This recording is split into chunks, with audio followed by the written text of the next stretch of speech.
नमस्कार, मैं प्रदीप और आप देख रहे हैं बेहतर संवाद। आपको याद होगा कुम्हारी में एक दिन पूर्व जो है हत्याकांड हुआ था, उसको लेकर के आज दुर्ग पुलिस ने खुलासा कर दिया है। दरअसल अंधे अंधे हत्याकांड की गुत्थी जो है सुलझाने के लिए दुर्ग पुलिस को तकरीबन 20 से 22 घंटे का इंतजार करना पड़ा और जो है अपने मुखबिर तंत्र और क्राइम ब्रांच के एक्टिवनेस के कारण जो है हत्याकांड के आरोपी को दुर्ग पुलिस ने पकड़ लिया है। पूरे घटनाक्रम को हम आपको बताते हैं। 2 दिन पहले की घटना और जिस प्रकार की घटना जो है कुमारी थाना क्षेत्र में हुई थी। युवक जो है बताया जा रहा अपने घर में सोया हुआ था और बाहर कोई युवक आता है, गाली गलौज करता है और गाली गलौज के दौरान जो युवक जो उठ करके वो भी अपनी बातों को रखता है कि इस क्षेत्र में गाली गलौज क्यों करे। इसी बात को लेकर के विवाद होता है और युवक जो है अपने घर चला जाता है। जो आरोपी है वो घर चला जाता है। उसके बाद जो है जैसा कि पुलिस ने बताया, चाकू लेकर के युवक आता है। आरोपी चाकू लेकर के आता है, ताबड़तोड़ जो है मृतक के शरीर पर वार कर देता है और उसके बाद जो है फरार हो जाता है। आसपास के लोग देखते हैं घायल अवस्था में जो मृतक को डॉक्टर के पास लेके जाते हैं। डॉक्टर के पास जाने के बाद जो है डॉक्टरों ने कहा कि युवक जो है मर चुका है। उसके बाद पुलिस आनंद फानंद में एक्टिव होती है। उसके बाद मुखबिर तंत्र सीसीटीवी और तमाम ऐसे जो एविडेंस कलेक्ट करने में लग जाती है, जिससे आरोपी तक दुर्ग पुलिस जो है जल्द से जल्द पहुंच जाए। किसी ने दुर्ग पुलिस को सूचना दी कि संदिग्ध जो सीसीटीवी में दिख रहा है चाकू लहराते हुए दिख रहा है। दुर्ग पुलिस अपने मुखबिर और क्राइम ब्रांच के लोगों को एक्टिव करती है। उसके बाद जो है आरोपी तक दुर्ग पुलिस पहुंचती है। पूरे मामले का जो है प्रेस कॉन्फ्रेंस में आज दुर्ग पुलिस ने खुलासा किया और खासकर जो सीएसपी छावनी हरीश पाटिल ने क्या कुछ पूरे घटनाक्रम को लेकर के कहा, आइए सीधा हम आपको सुनाते हैं। कुम्हारी थाना क्षेत्र के चोरहा गांव में एक पिछली दरमियानी रात मर्डर हुआ था, हत्या की घटना हुई थी। जो अज्ञात था उसके पास किसी प्रकार के कोई सीसीटीवी फुटेज घर में नहीं थे और न ही कोई प्रत्यक्षदर्शी था। इस कारण से दिक्कतें आ रही थी। लेकिन कुम्हारी की टीम, खुर्सीपार टीआई की टीम और सीएसपी छावनी और डीएसपी क्राइम के नेतृत्व में एसएसयू की टीम लग करके इसमें मेहनत किया तो गांव में एक सीसीटीवी में 12:30 बजे के आसपास एक व्यक्ति चाकू लेकर के दौड़ते हुए दिखा और जब उसकी पहचान कराई गई गांव में तो जयदीप साहू के रूप में उसकी पहचान हुई। जयदीप साहू से जब पूछताछ की गई तब उसने बताया कि उसके अपने एक साथी के साथ उस रात उस मोहल्ले में गया हुआ था, शराब के नशे में था और आपस में ये बड़बड़ा रहे थे, गाली गलौज कर रहे थे आपस में। उसको सुन करके जो मृतक है वो उठा और इनको चिल्लाया कि क्यों हमारे मोहल्ले में आकर के बदमाशी कर रहे हो, गाली गलौज कर रहे हो, जिस पर से इन लोग आक्रोशित हो गए और आरोपी अपने घर जाकर के चाकू ला करके मृतक पर ताबड़तोड़ हमला कर दिया, जिससे उसकी मृत्यु हो गई। इनका ये एक और साथी था लेकिन वो किसी प्रकार की घटना में वो इन्वॉल्व नहीं था। एक ही व्यक्ति ने किया है, क्योंकि वो भी अब प्रत्यक्षदर्शी बन गया है तो एक ही व्यक्ति इसमें घटना में शामिल रहा है और किसी प्रकार का इनका पूर्व रंजिश ऐसा नहीं था और न ही इस आरोपी का कोई पूर्व का क्रिमिनल रिकॉर्ड है। हमारी थाना क्षेत्र अंतर्गत जिस प्रकार से कि युवक या युवक बुजुर्ग की चाकू मार करके हत्या कर दी गई और युवक जो था आरोपी फरार हो गया था, पूरे मामले का खुलासा हो गया।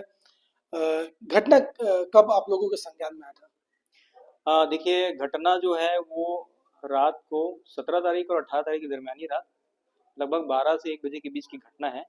और चूँकि उस वक़्त थाना में किसी दूसरे मुद्दे में भी माहौल गरमाया हुआ था। एक बच्चा जो है, नाबालिग बच्चा उस समय गायब हुआ था, तो थाना के सारे स्टाफ भी वहाँ पर मौजूद थे, वहाँ पर मैं भी मौजूद था।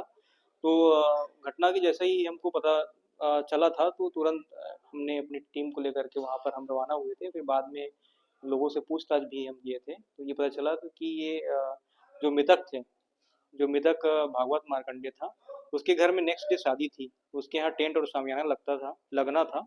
तो वो अपने टेंट शामियाने को की देखभाल करने के लिए उसका जो रूम था उसका दरवाज़ा खोल करके सोया हुआ था। इस बीच में ये हुआ था कि जो आरोपी है जयदीप साहू, वो अपने एक दोस्त के साथ उधर से शराब पी करके जब निकल रहा था तो गाली गलौज कर रहा था।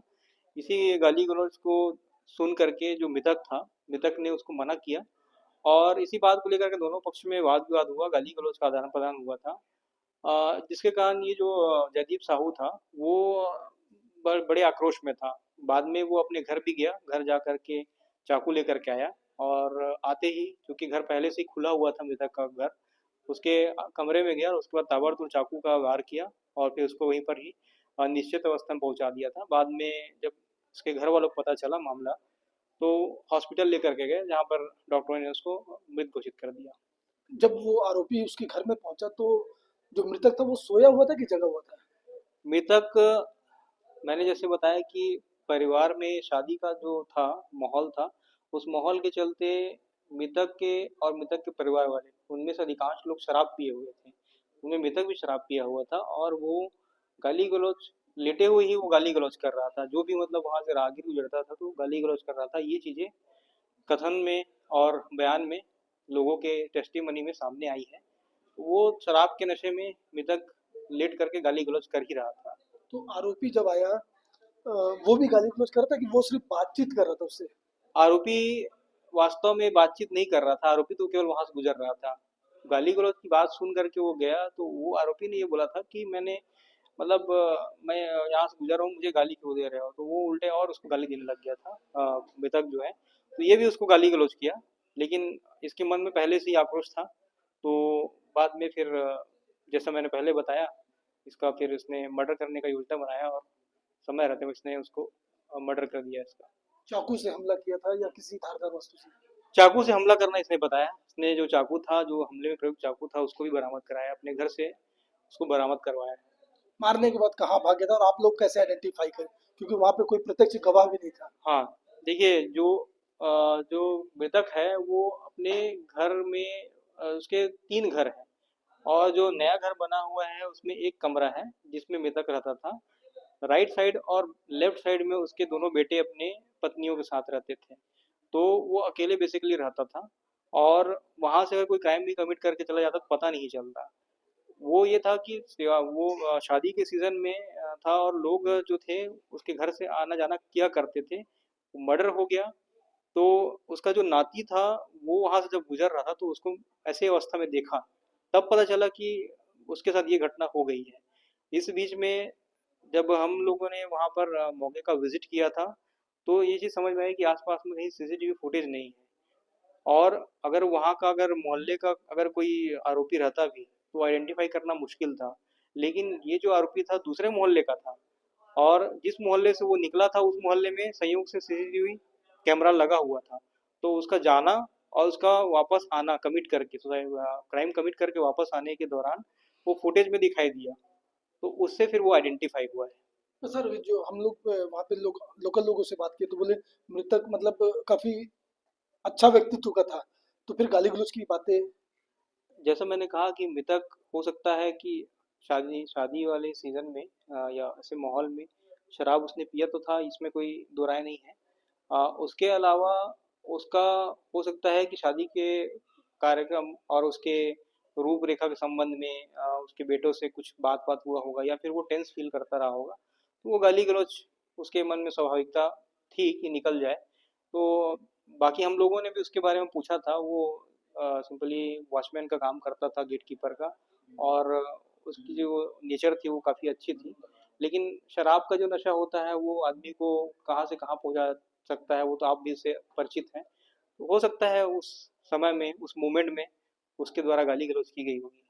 तो चलिए, ये थे सीएसपी हरीश पाटिल। साफ तौर पर कुमारी मर्डर कांड का जो है, कुमारी हत्याकांड का खुलासा हो चुका है और किस प्रकार से इन्होंने कहा कि 24 घंटे के अंदर जो है हत्या के जो आरोपी को दुर्ग पुलिस ने पकड़ लिया है।